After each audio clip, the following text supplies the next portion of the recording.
Hello everyone, welcome back to another episode of the RC Retirement YouTube channel or podcast if you're listening to this in audio form. This week, let's go into something a lot easier to handle than that military divorce series that we just finished. And I have to thank YouTube viewer Jason Falk for his email and idea for this episode. I actually was not aware of this particular topic, so when he asked, I had to go do a little research, and it led me to believe that this would be an excellent topic for discussion. So, let's dive right in. I'm going to talk about a very small section of the population this week, and I don't mean the tiny number of people who serve in the military. I will start with that, though. Why not? Please indulge my number junkie nature for just a moment. Don't worry, I will get to the point very quickly. The population of the United States in 2016 was 323 million. Of that, 2.197 million currently serve in the armed forces. That's 0.68%, by the way. Pretty small. The reserve components of the armed forces total 823,900. That is 37.61% of the military population. So, when we think about why this site was created, this site exists to serve the reserve components of the military. In other words, we're talking about 0.25%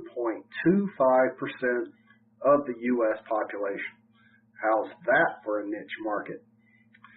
Now let's talk about reservists who are on long-term active duty, which I am defining as over 180 days for the purposes of this episode anyway.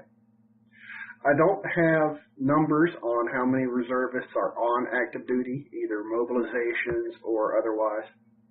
But we can assume that of the reserve population, it's a pretty small number overall. Now let's make that number even smaller. We're going to talk about reservists who are on active duty, who are seeking employment with the federal government once they are released from active duty, or refred. Of course, when you're looking for a new job, it's a good idea to start before your current job, in this case being on active duty, ends. So let's assume that's what you're doing right now. Otherwise, there's no point in you watching this episode, right? So federal agencies give preferential treatment to veterans in the form of extra rating points. They take every candidate and assign a certain number of points based on interviews and resumes and whatnot. And you get extra points for being a qualifying veteran. Well, usually you prove your eligibility for this preferential treatment by giving them a copy of your certificate of release or discharge from active duty, or more commonly known as a DD Form 214. So whenever you hear a service member, for all you civilians out there, whenever you hear a service member talk about his 214, he's talking about this one-page document that summarizes his total active duty service. Pretty simple. It's just a snapshot of his active duty service, his training, awards, things of that nature. So, if you are on active duty and you're still on, let me start over here. While you're still on active duty, unless you've started terminal leave, and for you civilians out there, terminal leave is using up all of your accrued leave, or as you call it in civilian terms, vacation time. If you haven't started terminal leave, you probably don't have a 214 yet. So you can't prove to these agencies with whom you're trying to obtain employment that you're eligible for this preferential treatment they give. What do you do then? Well, there's hope. It's actually pretty easy. A law passed a few years ago in 2011 called the VAL Act, the Veterans Opportunity to Work Act, included the answer to this question. Military commanders, if they are not already doing this in the first place, are now authorized to produce a statement that gives the character of service and dates of service, and most importantly, though, the character of service for that member once they leave active duty. Now, I've said that twice, character of service. What does that mean? Character of service determines your eligibility for benefits from federal agencies, like the Veterans Affairs Agency and things of that nature. And sometimes civilian agencies as well, civilian companies. Sometimes they look at your character of service when thinking about whether or not to hire you. The most common one we hear, of course, is honorable. He served honorably in the military. There are other characterizations as well. Each one has its own eligibility for benefits and whatnot, and I'll go over those very quickly just so you have an idea of what's going on. So first, of course, we have honorable. This means you're eligible for all benefits from the Veterans Affairs, for employment preferences from federal agencies, and for security clearances if that's necessary. Next, we have a general, or sometimes called sometimes called general under honorable conditions. This is a variable character of service. There's a whole list of what are called reenlistment codes on a DD Form 214, and the eligibility for benefits will be based on the reenlistment code and what that actually means. So I'll include a list of the reenlistment codes just so you have that much information. Be aware that list is very long. I would not recommend printing it unless you just love paper. The next character of service is called other than honorable. This is what you'll see most of the time rather than the more commonly used term dishonorable. That is still used, but only in certain situations.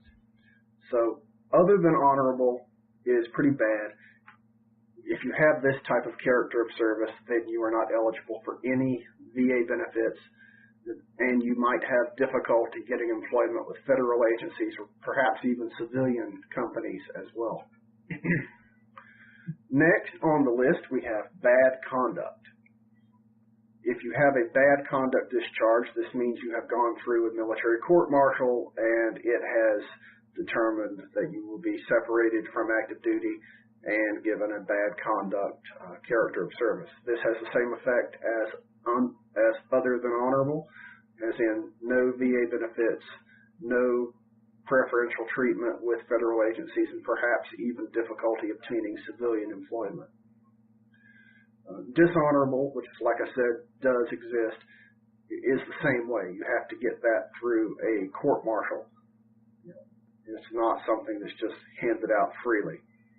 And the last one, be glad it was quick, the last character of service is called entry level, or sometimes you'll see it listed as non-characterized or uncharacterized.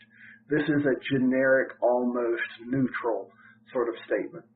It's typically for people who don't make it through initial training, don't make it through basic training or their advanced skill training. So they are not technically qualified service members, so you can't actually rate them as if they were. Sometimes you'll see this type of discharge also for people who have made it through their initial entry training, but they're still very early on in their careers, typically for failure to conform to military standards and things of that nature. So now that we've gone through all of that, let's take a deep breath. All right. Now let's get into why we're actually doing this episode. So all that is done.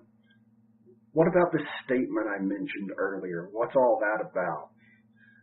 Well, this statement is something you can get basically as a bookmark, a placeholder for a DD-214. You're still on active duty, but you're within about 120 days of separation, and you need to have something to give a prospective employer.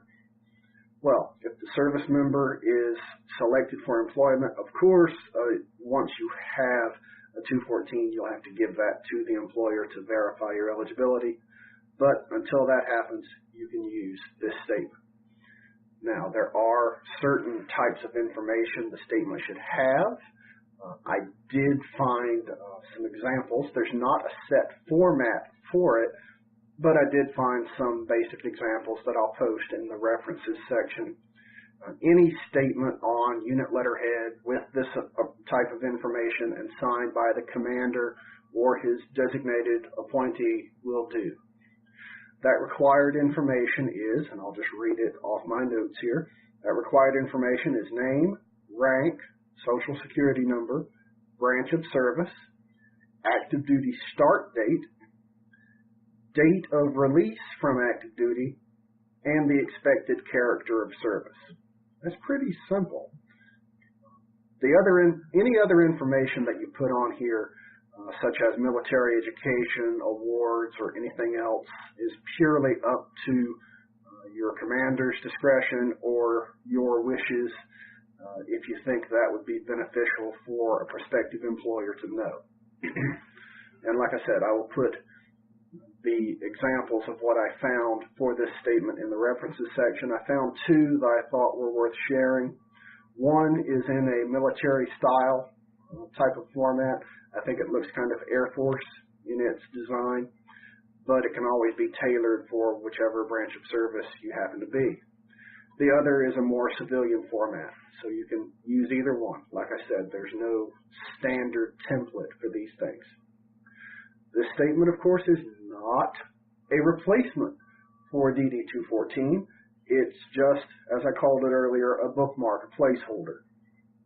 So once you actually have a DD-214, be sure to hand that off to any prospective employers to verify any eligibility for preferential treatment you may have.